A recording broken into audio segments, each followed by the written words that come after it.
Welcome back to your home garage, and in this video we'll reveal day 23 of the Wera advent calendar. Last time we opened the number 2 Phillips bit.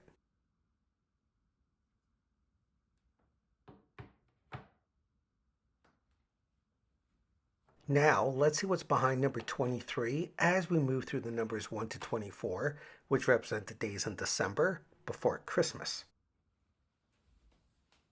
And we have the number 4 hex bit.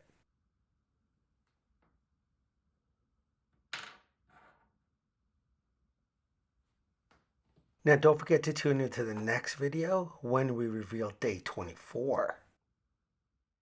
So make sure you help to keep this channel going by hitting that like button, sharing this video with a friend. Also, please comment below as I reply to all. Plus, don't forget to subscribe, and we'll see you next time on your home garage.